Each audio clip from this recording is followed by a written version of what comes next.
This episode is dedicated to all the stubborn persons who never stop believing in their projects.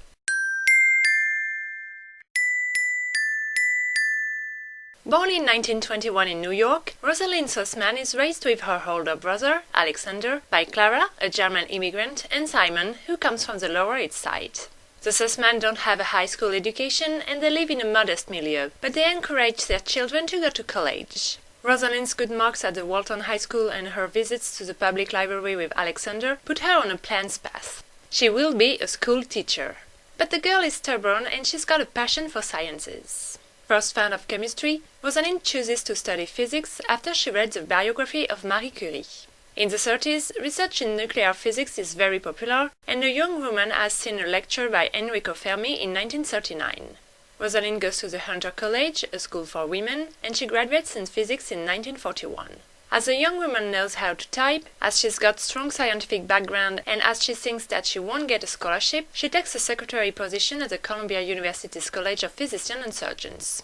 The World War II gives to Rosalind an unexpected opportunity. As many young men go off to war, it causes a significant drop in college enrollment. To save one of its departments, the University of Illinois decides to recruit women to increase the number of its students. So Rosalind takes 2 physics courses in New York and in Champaign-Urbana. On the first day of school, the young woman meets Aaron Yallow, a first-year student, and they get married in 1943.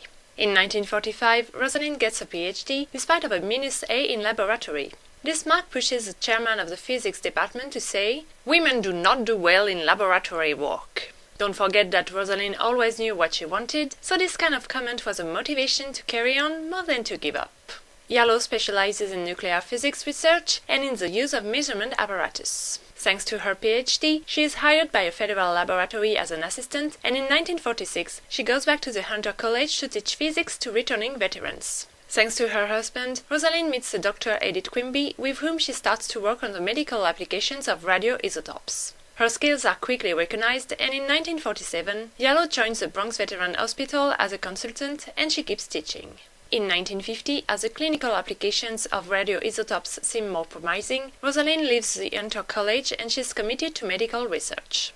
With the Dr. Besson, she works on a technique to analyze blood components, especially to look for antibodies linked to animal insulin resistance. Aaron, Rosalind's husband, is diabetic, so the young woman is particularly interested in this disease. And with the Dr. Besson, she will prove that there are 2 types of diabetes. As they got significant results, they published the conclusions of their researches in 1959. Rosalind Yallow is the inventor of the radioimmunoassay. The 2 scientists do not file a patent, wanting their technique to be widely used. Yallow will get a Nobel Prize in 1974 for the RIA, 24 years after Besson's death. And she will get other awards during her career, as well as 5 honorary doctorates. In 1978, Rosalind becomes a research professor at the Department of Medicine of the Mount Sinai Hospital and the chief of the nuclear medicine service at the Veterans Hospital. But let's go back to our test tubes. In the 60s, the uses of the radioimmunoassay are already numerous. The technique can detect antibodies, enzymes, hormones, or even steroids. So, how does it work?